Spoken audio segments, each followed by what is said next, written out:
आज हम लेकर आए हैं श्रीमद् भगवत गीता ज्ञान का यह 5वां अध्याय आपके सामने रखने के लिए जा रहा हूँ। कुछ कमी हो तो आप क्षमा करेंगे। यह गीता का ज्ञान श्री कृष्ण की वाणी जन जन तक पहुँचे, इस BL प्रजापति मोटिवेशनल चैनल का उद्देश्य यही है कि हर युवा वर्ग तक हमारा गीता का ज्ञान पहुँचे। आइए शुरू करते हैं। भगवान भागवत महापुराण में एक श्लोक है, कहते हैं कि नाहं वसामि वैकुंठे योगी नाम हृदय नवे मदभक्ता यत्र गायत्री तत्र तिष्ठामि नारद। अच्छा लगा? एक बार उन सुनते हैं। नाहं वसामि वैकुंठे योगी नाम हृदय नवे मदभक्ता यत्र गायन्ति तत्र तिष्ठामि नारद। भगवान कहते हैं कि मैं न कहीं वैकुंठ में रहता हूँ और न योगियों के हृदय में रहता हूँ। जहाँ जहाँ हरि नाम रसपान भगवान की कथा कीर्तन होते हैं, मैं वहाँ अवश्य रूप से उपस्थित रहता हूँ। देखिए भगवान ने कितनी बड़ी बात कही है। इसलिए 1000 काम, लाख काम, करोड़ काम छोड़ के हरि कथा का रसपान करना चाहिए। तो आइए शुरू करते हैं 5वां अध्याय का पाठ। इसके उपरांत अर्जुन ने पूछा कि हे भगवान, आप कहते हैं कि मतलब जो कर्म करो, तो आप कर्म करने की बजाय संन्यास और फिर निष्काम कर्म, दोनों कर्म की बात करते हैं कि आप मतलब कर्म करो लेकिन निष्काम कर्म करने के आप बोलते हैं। तो इन दोनों में जो कर्म है वो कौन से अच्छे हैं, जो मेरे लिए उचित हो वो बताइए, आप कहिए। तब भगवान कहते हैं कि जो भी कर्म करो वो निष्काम कर्म करो, यानी उसमें अहम की भावना न हुए। कार्य तो आप करो लेकिन कार्य करते करते आप मतलब जो है अहम की आपकी प्रवृत्ति न होना चाहिए। निष्काम कर्म करो। कर्म करते हुए आपको अभिमान युक्त रहना है। किसी भी प्रकार का मद मोह मत्सर आपके अंदर नहीं होना चाहिए, क्योंकि जो निष्काम कर्म है, कर्म करना है। भगवान ने पहले बोला कि कृष्ण आप कर्मों की मतलब संन्यास, यानी कि कर्म करते करते आप संन्यास, यानी कि कर्मों को करते हुए आप ईश्वर प्राप्ति कर लें। एक तरह से कर्म तो करना है लेकिन निष्काम कर्म करना, अहम भाव से कर्म न करना, यह भगवान ने 5वें अध्याय में अर्जुन को समझाया।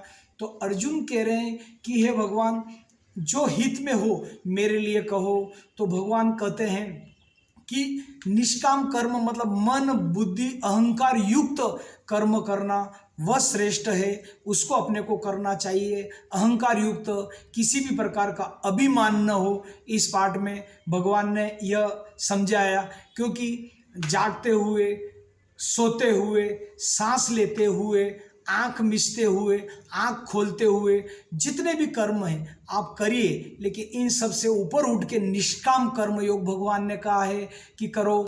जो निष्काम कर्म योगी भगवान कह रहे हैं कि जो ईश्वर के पाए हुए महापुरुष रहते हैं, जो हाथी, घोड़ा, कुत्ता, बिल्ली, ये जितने भी जीव जंतु, इन सब में समभाव देखते हैं, इन सब में समभाव देखे, ऐसे महापुरुष योगी कहलाते हैं। फिर कहते हैं भगवान कि नासिका के अग्रभाग पर दृष्टि रखने वाले, यानी जो योगी लोग रहते हैं, जो नासिका के अग्रभाग, यानी कि जैसे ओम का गुंजन हमारे गुरुदेव कहते हैं, बापूजी हरिओम गुंजन करके नासिका के अग्रभाग पर जिसकी दृष्टि पड़ती, यानी अपनी आँख का या नाक का हिस्सा है, अगर इसका ध्यान से आप इसको देखा करो, ओम का गुंजन किया करो, देखा करो, तो आपका मन एकाग्र रहता है। तो भगवान श्री कृष्ण अर्जुन को कह रहे हैं कि नासिका के अग्रभाग पर जो दृष्टि रखकर साधना करते हैं, ऐसे परम योगी कहलाए हैं।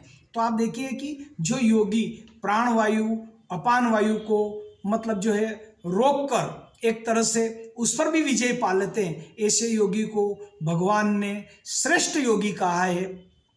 उनको भगवान ने श्रेष्ठ योगी कहा है।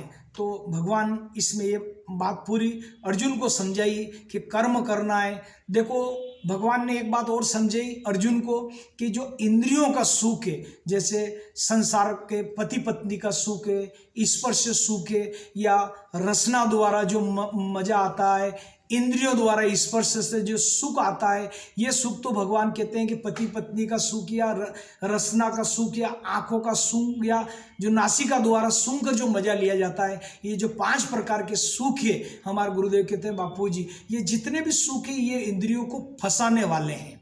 तो आप सोचिए ये सुख जो है ये क्षणिक है, तो परम सुख का आनंद ले। इन सबको उठकर जो ऊपर ईश्वर तत्व में समभाव सबको देखता है, जो अभिमान युक्त कर्म करके कर्तापन का जिसमें एहसास न हो कि मैंने ये किया, जैसे बहुत लोग छाती ठोकते हैं, मैंने ये किया, मैंने ये किया, मैंने कथा कराई, मैंने कीर्तन करवाया, ये अभिमान युक्त हमको रहना है। कभी भी अहम के शिकार न हो जाए। कभी भी आप भले कितना बड़ा प्रोग्राम करें तो भगवान कराने वाले आप, करने वाले आप, मैं तो केवल निमित्त बना हूँ। ये देखिए कितनी बड़ी बात भगवान ने अर्जुन को बता दी है। तो ऐसे पुरुष स्वयं जिसमें कर्म का अभिमान न रहो और नासिका के अग्रभाग पे दृष्टि करने वाले और क्रियाओं को जो जितने भी क्रियाओं के सुख है उनको तुच्छ समझने वाले, वे परम योगी और वो भगवान को प्रिय है, वो सीधे वैकुंठ को जाते हैं। मतलब भगवान को प्रिय है कहने का मतलब है कि परम योगी संसार में कर्म करो, खूब कर्म करो। कर्म करने के लिए भगवान ने मना नहीं किया है, लेकिन सेवा भाव ज़्यादा होना चाहिए। आप कर्म करो, आप मन से, तन से, धन से, जैसा भी हो, जो भी आध्यात्मिक कार्य हो रहा हो उसमें आपको पार्टिसिपेट करना है। सीधा बात भगवान ने कहा अभिमान युक्त करना है। और दान आप ऐसा दीजिए कि दाएं हाथ से दो तो बाएं हाथ को पता न चले, लेकिन जहाँ भी हो कंट्रीब्यूशन आपको करना चाहिए, ये भगवान ने कहा है। और अभिमान युक्त रहकर काम करना है। तो ये आपको कैसा लगा आज का 5वां अध्याय का पाठ? यदि इस चैनल पर आप पहली बार विजिट किए हैं तो BL प्रजापति मोटिवेशनल स्पीकर को लाइक करें, सब्सक्राइब करें और ये कृष्ण की वाणी भगवद गीता का 5वां अध्याय इसको अधिक से अधिक शेयर करें। आज के लिए इतना ही। जय श्री कृष्ण। सभी को आज के लिए इतना ही। हरि ओम।